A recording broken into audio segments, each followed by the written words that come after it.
The Archdiocese of Chicago is a vibrant and diverse faith community. We celebrate our faith through worship, evangelization, and reaching out to the needy. Welcome to Catholic Chicago. Good morning. Welcome to Catholic Chicago on WNDZ 750 AM. You can also get us on youtube.com/CatholicChicago, youtube.com/CatholicChicago. Father Greg Sakowitz, the rector of Holy Name Cathedral in Chicago. And to my left, great friend, co-host, Mark Teresi. And Mark does so much at the cathedral. How are you, Mark? Good, very good. Yeah, we're excited about our 175th starting in November. Yeah, it's amazing. It's hard to believe that we are into June. It's just amazing. Almost, yeah. It's how the time has flown by, but we have a tremendous program lined up today. We have, backed by popular demand, Dr. Edward Gordon, a dear friend, and his beautiful wife Elaine, very active members at Holy Name Cathedral. And Edward, or Dr. Gordon, is a author, historian, writer, great speaker for many, many years. You've been doing this since you were 19 years old. And so welcome to the program, Dr. Edward Gordon. All right. Thank you, Father. How are you, Edward? I'm fine. How are you, Father Greg? Doing well. How are you, Mark? I'm doing well. We're Better ready for than a you good were. show. Better Yes, than you that's were right. a little while ago. Yeah, that's right. It's just what amazes me is that Edward has been on the program so many times, and your stories, your facts, your history, your knowledge, every week Dr. Gordon sends me what he calls a care package. But the care package is not food, it's articles on He's hinting. birding, Add a little food to on it. theology, on sports, cartoon of the week. Birds. The birds, the variety is terrific. Yeah. But two topics we want to cover today is, again, continuation of COVID, and then second half of the program, the economy. So, Edward, where are we at with the whole COVID situation? Well, over the past few years now, 4 years, we've had 1.16 million Americans die from COVID. Wow. What's that number again? 1.16. So it's almost 1.2 Unbelievable. million Americans. Now that's more people have died from COVID than all the wars ever fought by the United States military. Okay? That's amazing. It is amazing. Now, today though, let's give your viewers some perspective. This is a great book I want to hold up, and if you're interested in reading about the great influenza epidemic, this is the book to read. And it's available, readily available. Called The Great. The Great Influenza. By and whom? it's by John M. Barry. Get it on Amazon, Yeah, probably? you can get it anywhere. And Just that's a order great it. influence of 1918. 18 to 20, yes.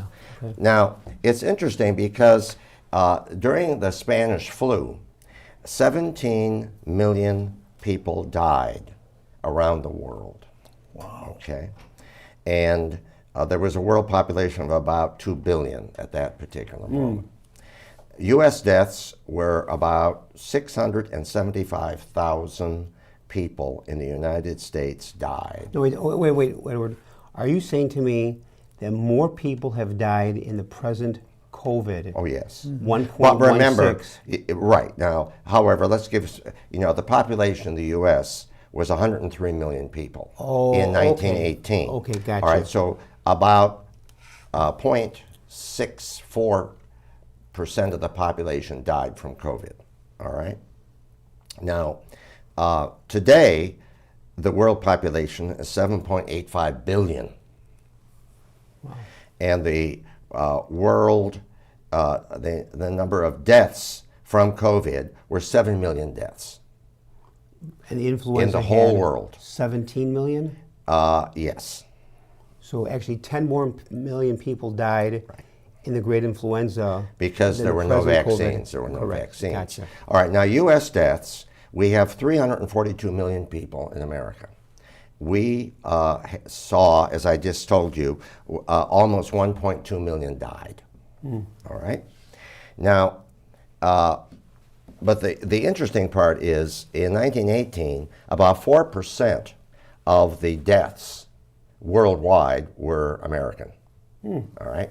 This time, 17% of the world's deaths were in the United States. 17%. 17%. Now, you could argue the point, well, maybe some of the other countries, India, China, did not accurately report all the people that died. That may be true, but we don't know that yet. All right, so maybe we'll lower that to 15%. But the fact that we had such a high percentage of all the deaths around the world seems to be ridiculous, doesn't it? Well, there is a reason for that, and that is because a lot of people in the United States resisted information. And the pandemic we had is not going to be the last one. Because right now, there are so many diseases and illnesses in animals that are being passed to human beings, like bird flu. That's a big issue right now. People are getting infected by bird flu. Now, it's not yet an alarming thing, but it could become one. Is it alarming anywhere in the world right now? No, not yet. Okay. But it could become one, all right? But if you talk to immunologists, they tell you that it's almost certain we're going to have another epidemic of some sort. Now, we hope worldwide. Well, that's because, of course, people can get on jet airplanes, fly around the world, etc. So it's much harder to contain. The only good thing is that we would hope that the public health system will be able to better inform people, as well as the federal government, and people will follow the instructions and protect themselves, all right? Now, you've been careful. Yes. And share with our viewers and our listeners your recent story. Oh, well, my recent story is when we got back from California after staying there for 4 months where we live, my wife caught the COVID. Had a mild case of it, took Placebo and got over it. And then I caught it, and I had a mild case as well. I didn't have really many of the symptoms. What symptoms did you have, Edward? I just felt very tired. Tired. And actually, my temperature was below normal. But you had no cough. No. You had no sore throat. No. You didn't lose your taste or smell. No. None of that. No. But the Placebo certainly ruined my taste buds while I was taking it. But was it a regular doctor visit, or did you just spy the symptoms and call? Or no, I took the test. First, you took the COVID well, we had the test. So she felt poorly, so she took it and tested positive. What were Elaine's symptoms? She had a fever for a while, but that was very short-lived. And once she started taking the Placebo, that all went away. But she felt very Now, do you think you picked it up on the plane? Or really? No, I have no idea. Yeah. Well, translate that to our listeners and viewers in terms of how to be careful, what to be looking for. By this point, 80% of all Americans have probably been exposed to some COVID variation. We caught the latest one, all right, which is very communicable. A lot of people are getting it, all right? However, again, if you take the medicine, you'll get over it. Now, if you are older, if you have other health problems, it could become more serious. But the number of people being hospitalized by this is very small. Why is it when you said older you were looking at him? You were looking at Mark. No, were you looking at me older. or? No.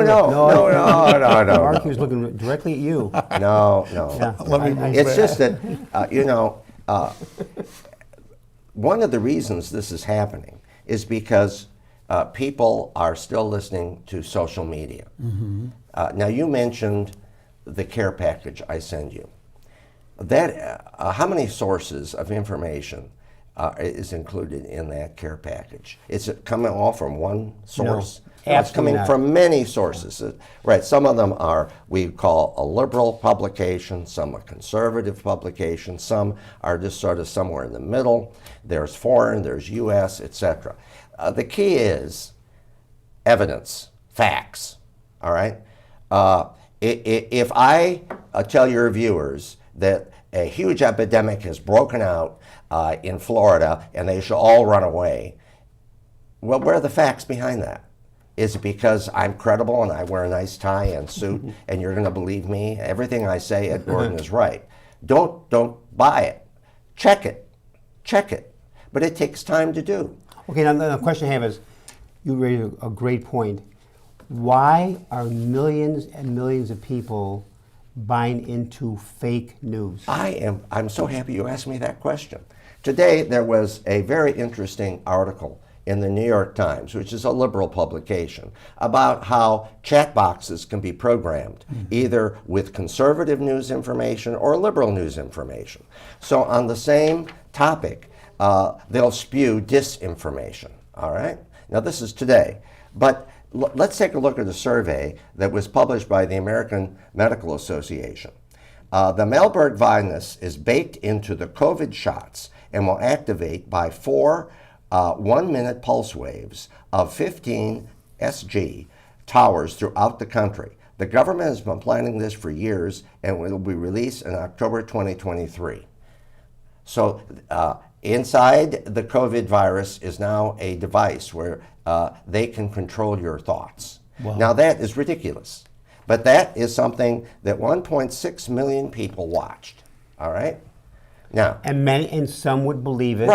Right. Now, others say, well, if you take the COVID virus, you're going to die from it. I was just on another webinar where someone said 2 million people had died by taking the COVID virus, which is absolutely wrong. Crazy. And I said that. I said, I respect your right to say whatever you want. Taking the COVID virus remedy. Yes, Yeah, yes, the shot, the vaccine, okay. From the vaccine, all right? Now, do people have bad reactions to vaccine shots? They do. They do. That's why some nurses, when that vaccine first came out for COVID, they didn't want it because they had seen people who had the vaccine for measles or polio or whatever, and they had a bad reaction. Okay, what about COVID? Well, let's see now. 270 million COVID shots have been given. Total. 13,000 people had bad reactions. That's 0.002% of the people in this country who received vaccines got some level of illness from it. A very low percentage. Extremely. Now, why is that? Well, they test it. They continue to modify it. No drug is perfect. You see those commercials on television to take this drug if you have this kind of problem. And then underneath there's a whole box of telling you who shouldn't take the drug, right? Before you take any vaccine, ask your doctor. There are people with autoimmune problems that can't take these shots or only certain kinds of shots, Right. all right? Don't just rely on what you see in the media. Check it. Does that take time to do? Yes. Yeah. But you know, our republic is based on the idea that citizens are well informed and well educated. They can read, they can think. Relying on what you see on any television network, any chat box, any social information site, taking that for gospel without checking it is foolish. We're going to go to break, but before we go to break, I've had 6 COVID shots over the couple of years now, and the only reaction I had was on the second shot the day after I had a craving for Purina dog chow. Is that normal? For you, I don't know. I don't know. Mark, take us to break. Let's define normal. WNDZ 750 AM, Catholic Chicago. You can go to youtube.com/Catholic Chicago. When we come back, and I'm going to ask you, where do the conservative and the liberal opinions about this intersect? Is there any intersection, or are they parallel lines that keep moving forward? All right, I'll think about that. We'll be back in a few minutes. Please stay tuned.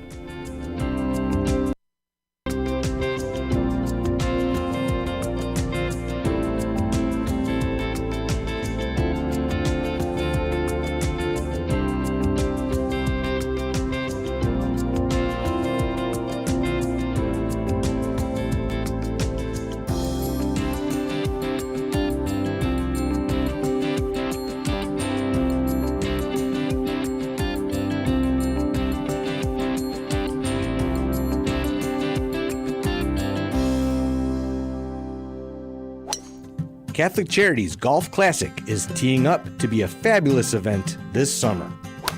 Join us on Monday, July 15 at Knollwood Club in Lake Forest and Shore Acres in Lake Bluff, two premier courses in Chicago. Proceeds from this outing will support Catholic Charities programs and services in Cook and Lake counties. Last year, we served more than 400,000 people, improving lives and nourishing spirits through their difficult times. Gather your foursome, or just join us for the spectacular dinner following the tournament. Catholic Charities Golf Classic is always a highlight of summer in Chicago. Come and experience this signature event for yourself. To learn more and register for the Catholic Charities Golf Classic on July 15, call 312-948-6864. That's 312-948-6864. Or visit CatholicCharities.net.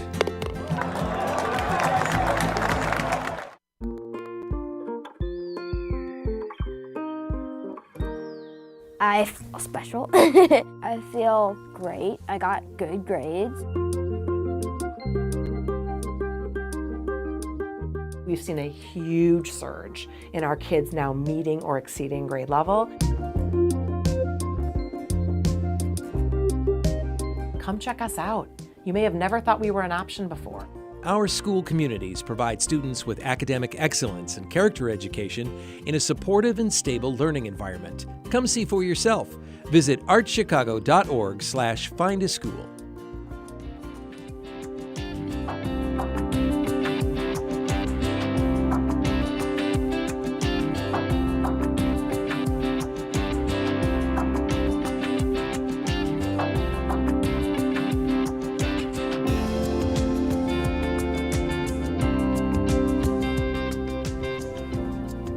We're back, WNDZ, 750 AM, Catholic Chicago. You go to youtube.com/Catholic Chicago. Dr. Edward Gordon, author, researcher, educator, writer, strategist, friend of us at Holy Name Cathedral, as he and as Elaine are our wonderful parishioners. We're talking about the COVID situation. I had, at break time, had asked you to think about, you had talked about the conservative and the liberal approaches to this issue.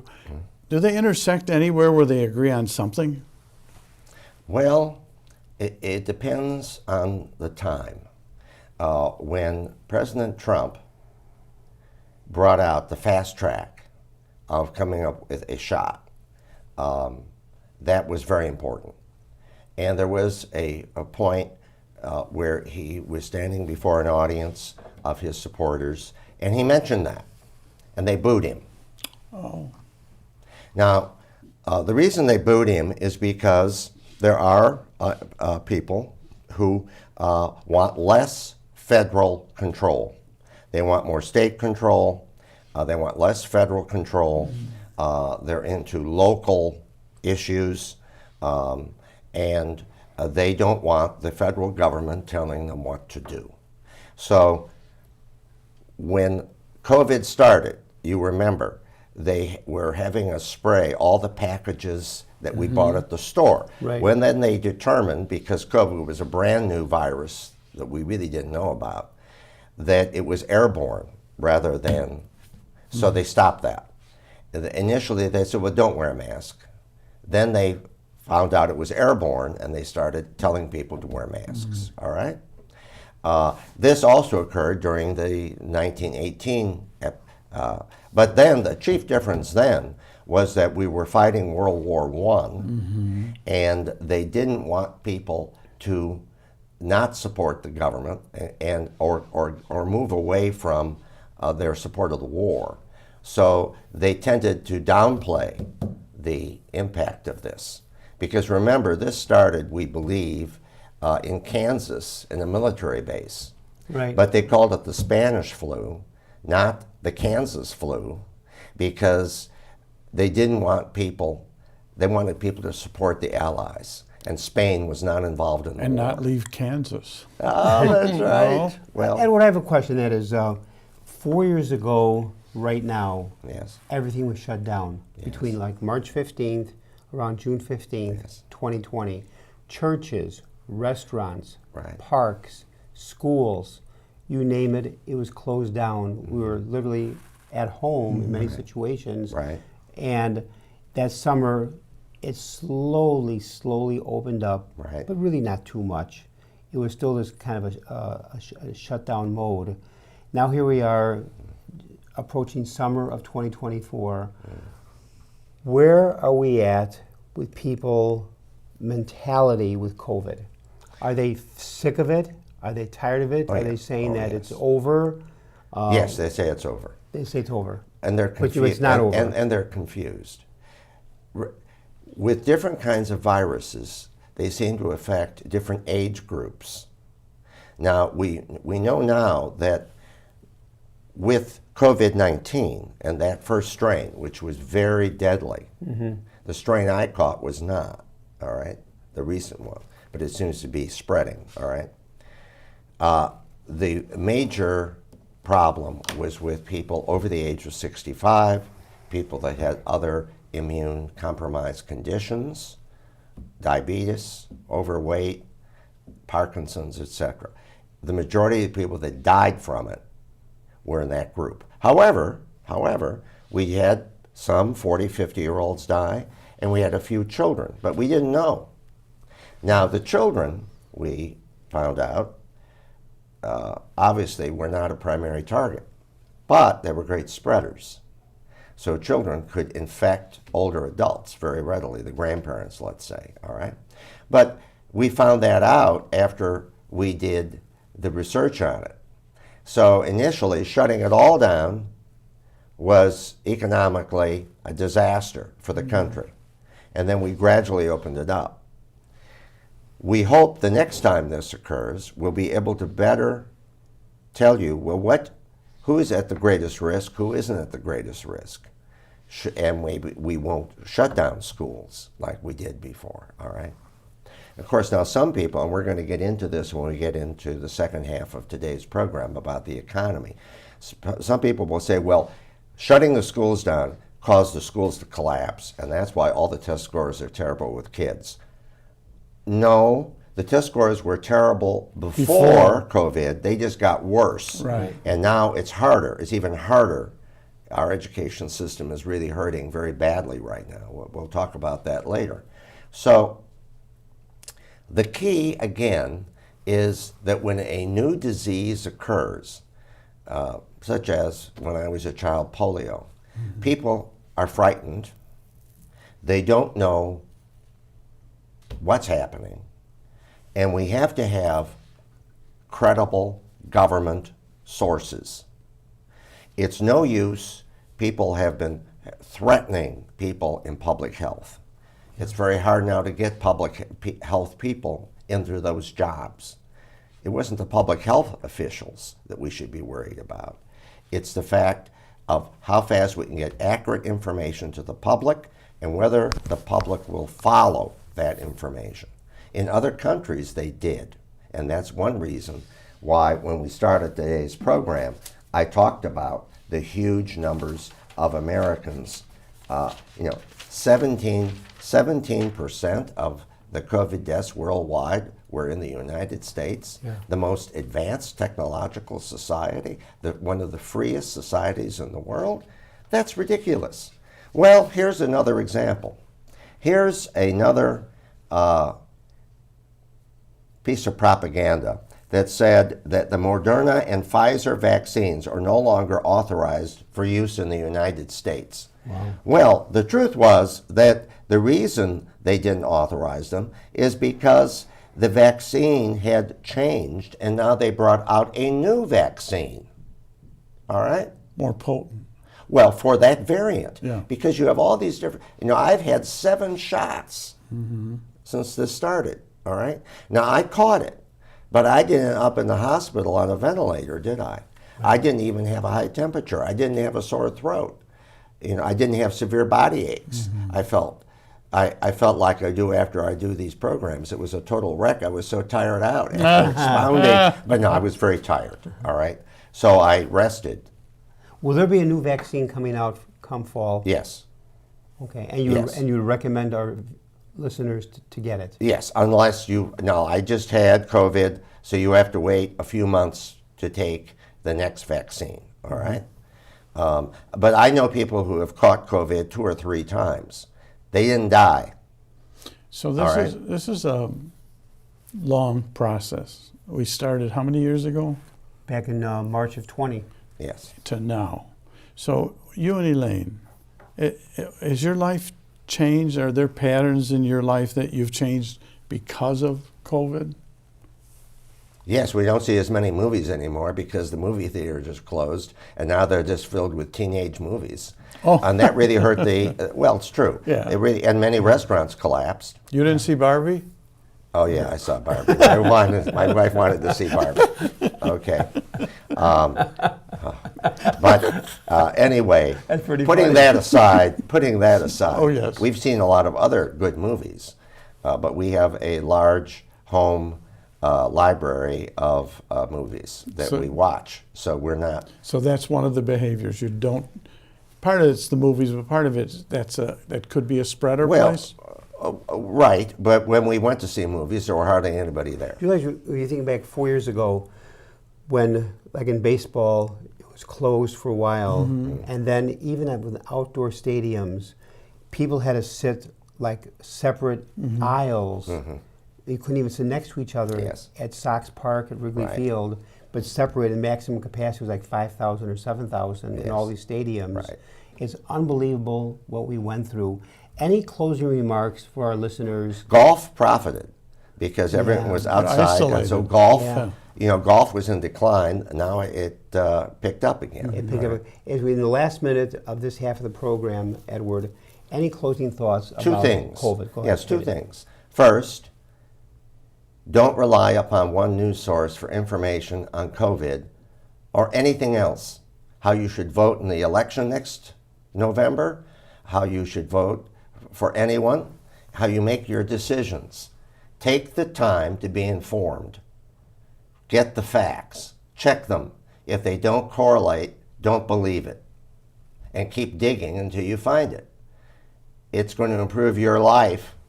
And secondly, when the next epidemic occurs, listen to public health officials, ask your doctor what you need to do, and make a decision on what to do it. Don't base it on hearsay.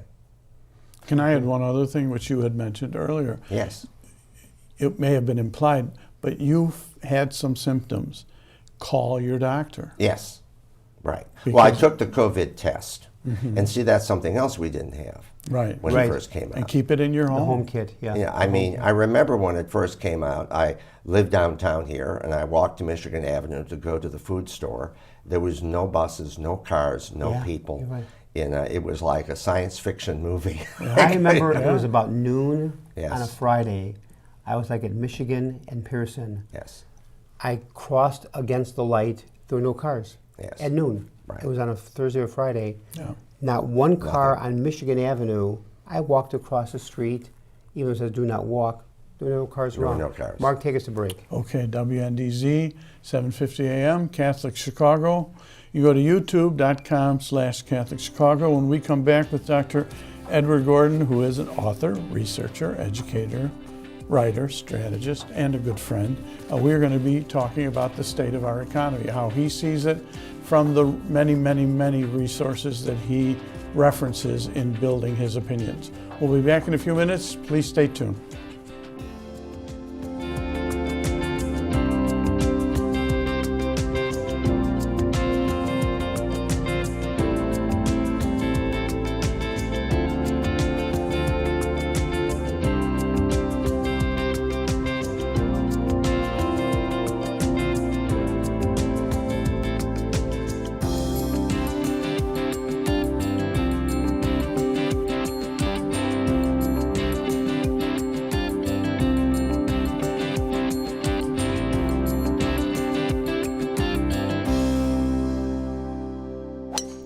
Catholic Charities Golf Classic is teeing up to be a fabulous event this summer. Join us on Monday, July 15 at Knollwood Club in Lake Forest and Shore Acres in Lake Bluff, two premier courses in Chicago. Proceeds from this outing will support Catholic Charities programs and services in Cook and Lake counties. Last year, we served more than 400,000 people, improving lives and nourishing spirits through their difficult times. Gather your foursome, or just join us for the spectacular dinner following the tournament. Catholic Charities Golf Classic is always a highlight of summer in Chicago. Come and experience this signature event for yourself. To learn more and register for the Catholic Charities Golf Classic on July 15, call 312-948-6864. That's 312-948-6864. Or visit CatholicCharities.net.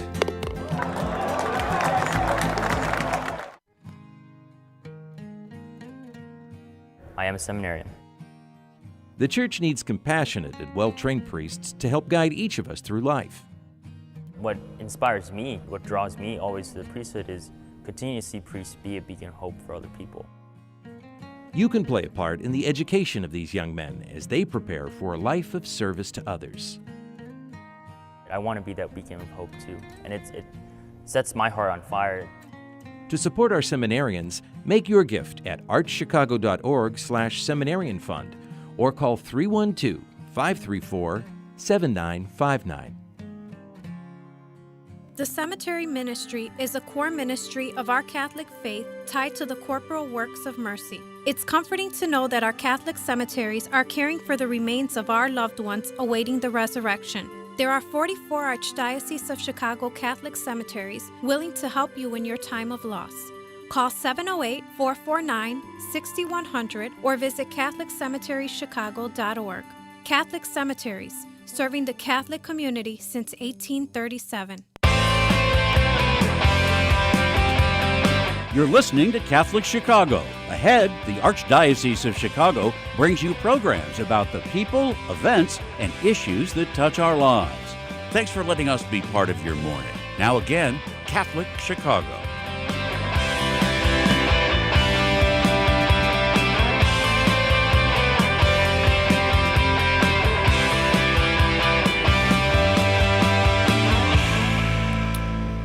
Welcome back, WNDZ 750 AM, Catholic Chicago. Go to youtube.com/Catholic Chicago. Our guest today, Dr. Edward Gordon, author, researcher, educator, writer, strategist. And this part of our program, he will tap into historical economist role and let us know, first of all, Dr. Gordon, how is the economy? Well, for some people, it's wonderful. If you're well educated, you can get a good job with good benefits. If you're not well educated, it's much harder because the fourth industrial revolution is continuing to eliminate many jobs. And this has hurt many people in the middle class and also low-income people. But let's look at the whole picture, all right? 4.1 million Americans are going to retire this year. This is the largest number of baby boomers are going to retire this year. Wow. 73 million will have retired by 2030, between 2010 and 2030, okay? Now, at the same time, the fertility rate of the U.S. is the lowest on record, all right? When I entered the workforce as a baby boomer, it was growing at 1.2% a year. I mean, we were gushing into, when I was a child, they had 3 first grades, 3 second, huge numbers of kids. All right. Today, the workforce is growing at 0.2%. And that's going to continue into the 2030s. All right. As a result of this, we have right now up to around 13 million vacant jobs across the United States. Wow. Now, some of those are basic jobs, but most of those are skilled jobs, meaning you need a certificate if you're a lab technician. You need an apprenticeship if you're a carpenter or plumber or bricklayer. Or you work as an auto mechanic, all right? Or a 2-year degree or a 4-year degree to fill that. And the prerequisite is you have reading comprehension at the 12th grade level or above. All right? So now, right now, about a little over a third of our students graduating from high school read at or above the 12th grade level. Now that's 1/3 of our high school graduates cannot read at high school graduate level? What do the other 2/3 read at? Something lower. Well, I'll give you, since you asked me, I will tell you exactly what they read at. There are, we do, in the U.S., there is a test that's done, it's been done for several decades. It's called the NAEP, the National Education Achievement Test. And there are 4 levels: advanced, meaning you're above grade level; proficient, you're at grade level; basic, you're 1 or 2 years below grade level; and below basic, you're 3 or 4 years below grade level, okay?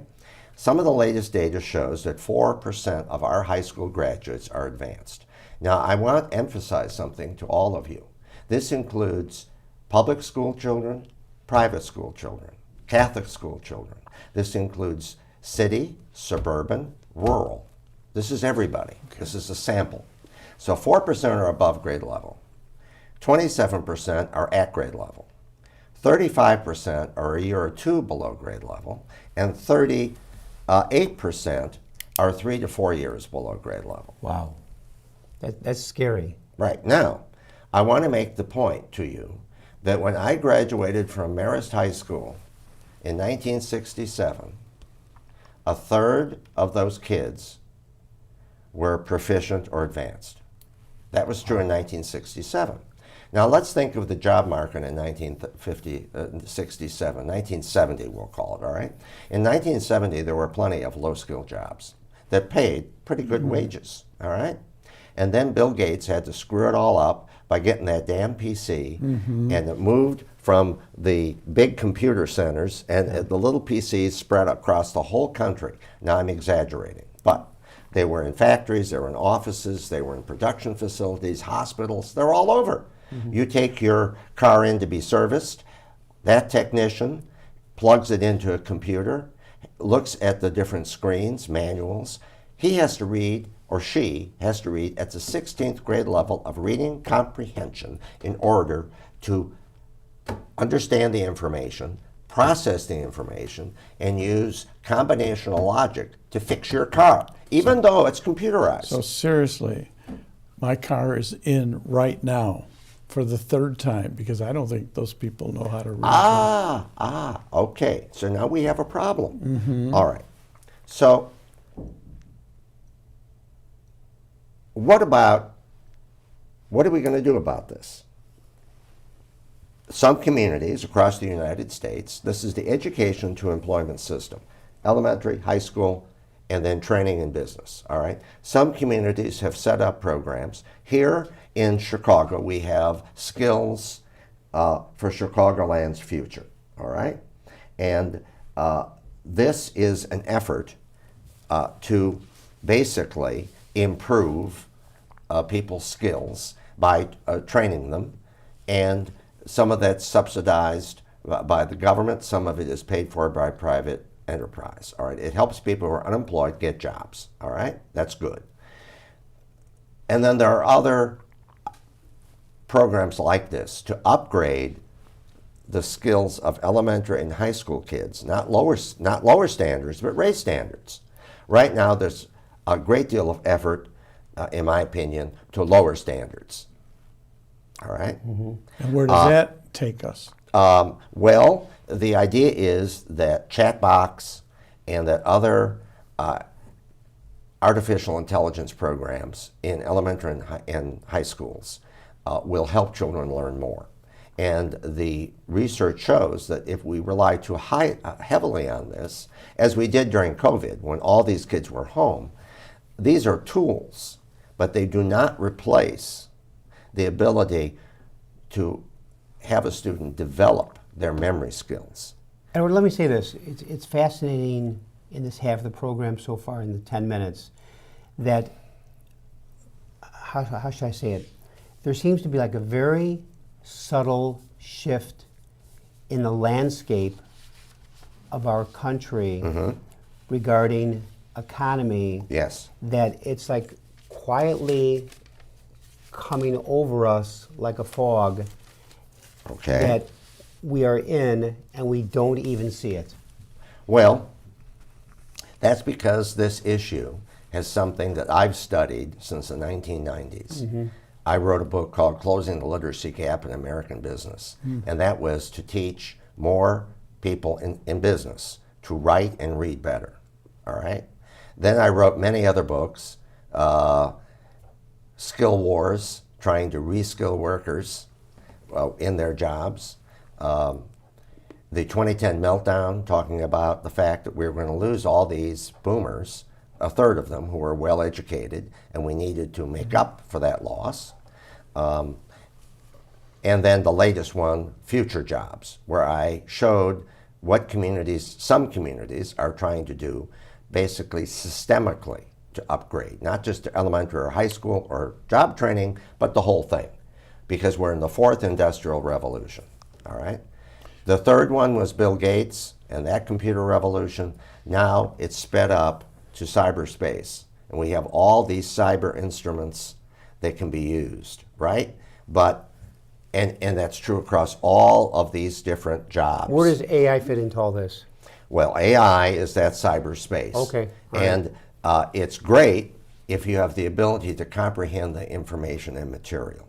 But if you don't, what happens? So, if you have a high school student reading at the 9th grade level, graduating from high school, what kind of job can they get? How trainable are they? In fact, they're not. If their reading skills are that weak, all right, because most of the jobs are going to require more. So people get angry. They graduate from high school, whether it's a public or private school, a suburban, a rural school, and people, who are they going to blame for this? All right. Well, we outsourced all these jobs to China. Let's stop exporting jobs. The fact is now many of those jobs are coming back into the United States because wages in China have gone up. So now the sock manufacturer in North Carolina, who had 1,400 people making socks in 1980, and they shipped it all to China where they were paying them 50 cents an hour, they brought it back. They now have a factory. They have 400 people running that factory. They make better socks. They can batch them easier. They're closer. There's only one catch. It's all now relying on artificial intelligence. And they have to read the screens. They got to repair it. They got to manage that process. So what does that mean? They need higher level reading and math skills, and probably the manufacturer has to train them in the specific system, you know. All right? So if you don't have that, what happens? You can't make the socks in North Carolina. Right. Yeah, you're going to take a little break. Oh, yeah. WNDZ 750 AM Catholic Chicago. Go to youtube.com/Catholic Chicago with Dr. Edward Gordon. I'll skip all the other things. Historical economist, which we are discussing. I have a question when we come back about the cultural disconnect. The millennial generation, but how we may be looked at jobs and longevity and commitment, and if there are stats around about how much turnover is happening too in the job world. We'll be back in a few minutes. Please stay tuned.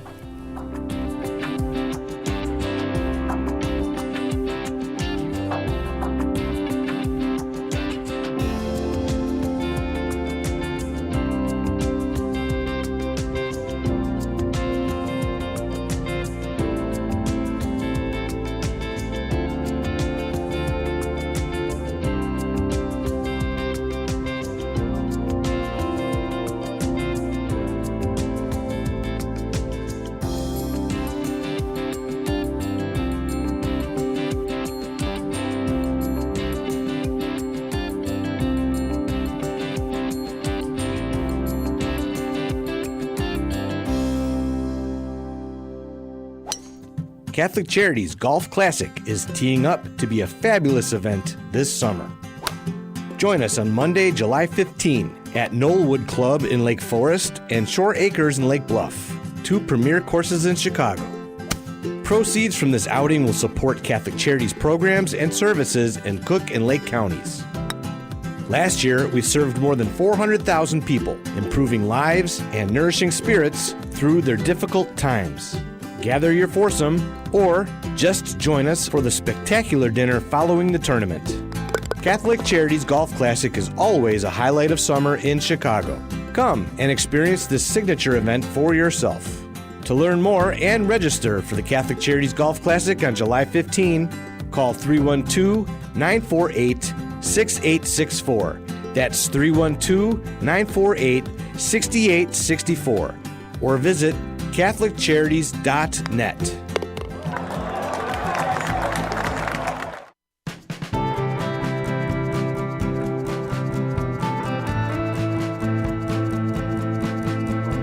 People always say, how can you spend your day with 3-year-olds? Seeing the changes that they go through and just the journey and how they grow, this is a very rewarding job.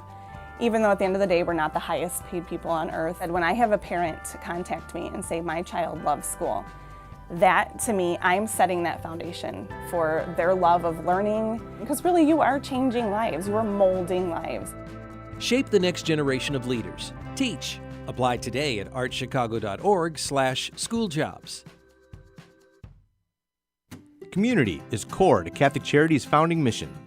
For more than 100 years, we have met people and families where they are, serving anyone in need, regardless of their faith, gender, race, or ethnicity. As our world absorbs the economic, political, and social aftershocks of the pandemic, 50% or more of the 6 million people living in Cook and Lake counties have little or no savings. They are a paycheck away from zero. We are deeply grateful to everyone in the Catholic Charities community who partners with us to alleviate the suffering of the people we serve and offer them a better path forward. We are witnessing a message of mercy and hope to a world very much in need. Learn more at CatholicCharities.net.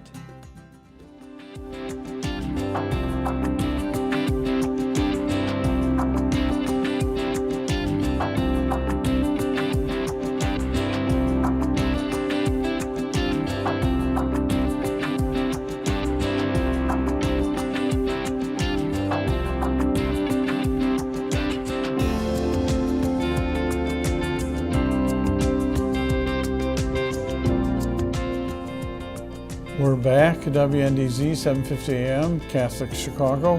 You go to youtube.com/Catholic Chicago. Dr. Edward Gordon, many, author, researcher, educator. And this segment of our program, as a historical economist, he's giving us a lay of the land in terms of where we are right now as a country, in terms of our economy.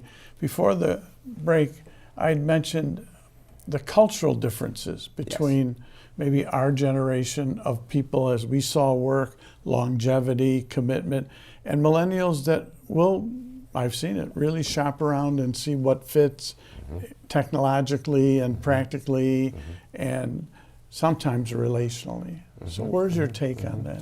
Well, the problem we face with education to employment is cultural. Many people see that the education they had worked for them, so why change it? Well, the world has changed. The technology is driving the economy. This is now a knowledge economy. This is not a grunt labor economy, all right? That's the first thing.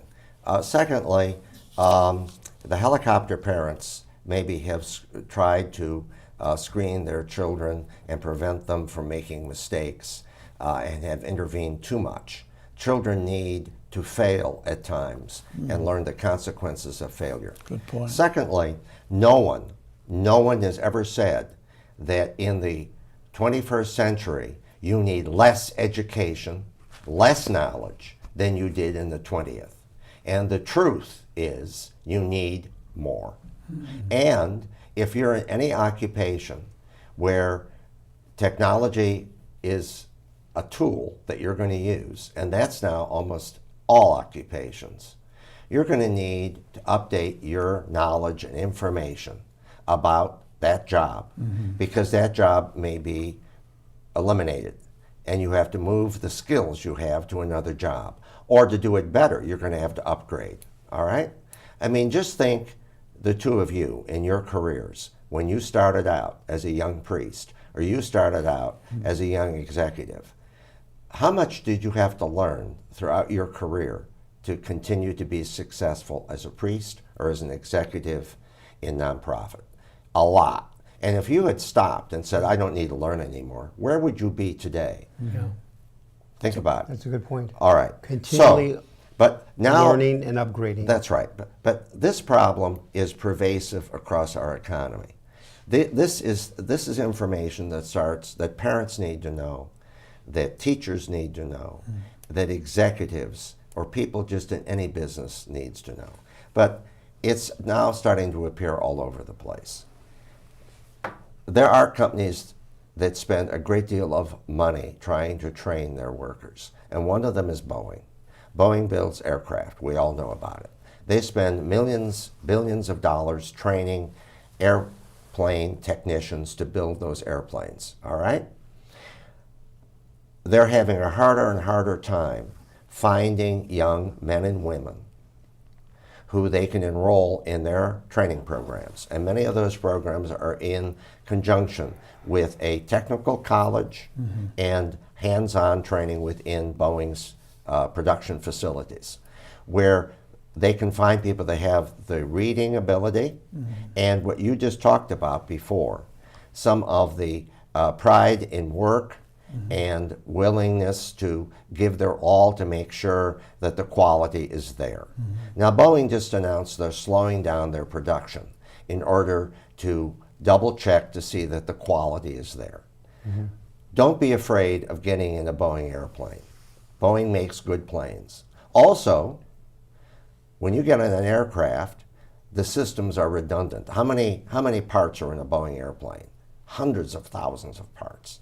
Now remember, Boeing in some ways is more of an assembler of parts rather than a manufacturer of all those parts. Right. They have many. In the Rockford area here, we have around 100 aerospace manufacturers of parts in the Rockford area manufacturing, all right? Okay, so if something fails in an aircraft and you're flying along, the system's redundant and another system will take hold of it. Now, they've gotten a lot of bad publicity about the bolts not on the doors, that one door, right? Well, there are no redundant bolts, all right? But I'm sure there is a backup system, all right. Boeing relies on suppliers for that door and for many of the other parts of that plane. So, Boeing cannot find enough young people. And because remember now, they're losing a lot of older people who were in that production facility. For many years. That's right. And they've spent a lot of money on those people, training them. So they've made that effort. Right. And Airbus is having the same problems, by the way. All right? So now they have to rely upon the kids coming out of high school. Well, what was a Boeing plane like in 1970 versus 2024? You're dealing with a world of difference now. Yeah. All right? So, they can't find enough people. Or they get through the training and they make mistakes and they're not caught. So they're trying to remedy that. Now, they can't get the parts from the companies who make the parts because they can't find the young people to make the parts. This is now high-end manufacturing. And by the way, if you work in a Boeing plant building a plane, you're making $80, $90, $100,000 more a year. These are not crummy jobs. Boeing's facilities are beautiful, modern, high-tech plants. And the production plants that bring those parts to them are as well. Now, I'll give you two other examples, talk about higher sophistication, that the cars today, the televisions today, I remember when I was a kid, you flipped on the TV, channel 2, 5, 7, 9, 11, maybe 26, 32, 44, that was your TV. Yeah. And now, I go to my brother's home, I can barely turn the TV on because you got all these all these clickers. 1,400 stations. And it's like unbelievable. And also like a car, I go into sometimes people's cars, it's like a cockpit of a plane. It is so complicated. Giant screens and this and that. And part that we sometimes forget about is people who are making the latest in TV sets, cars, automotive industry. There's a lot of sophistication that when I bought a car back in June of 2020, I got a Ford Escape, and I said, keep it simple. I want an engine, turn the key. I don't want all these bells and whistles on the car. I'm not going to use them.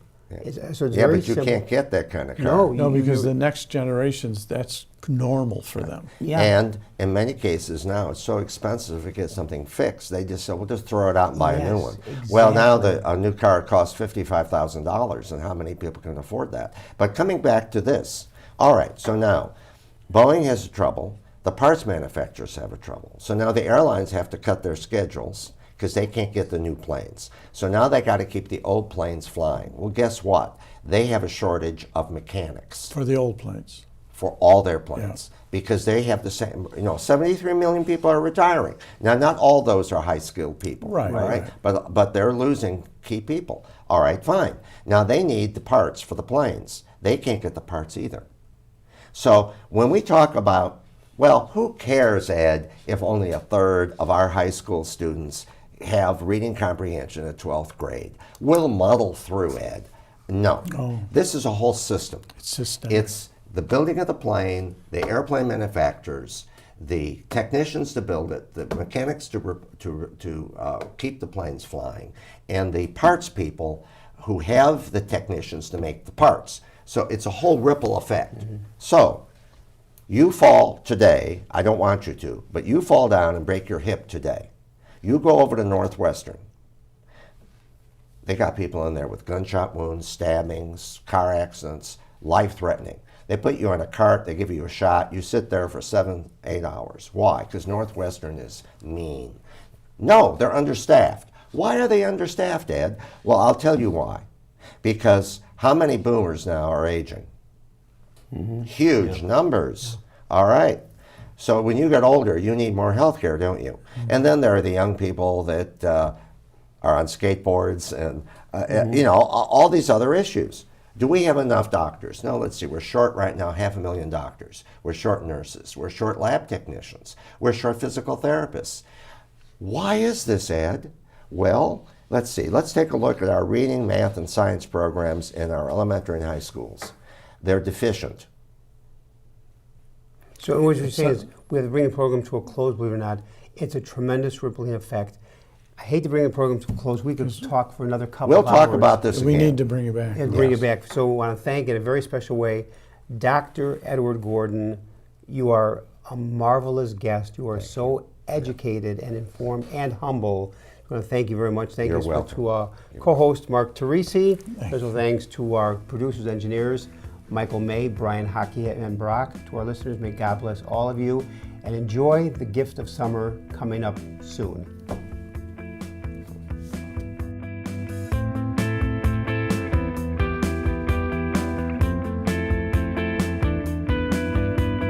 Join us every Monday through Friday at this time for Catholic Chicago. You can stream our programs live or listen to past programs by visiting our website, archchicago.org, and clicking on Radio TV. And please connect with Catholic Chicago on social media.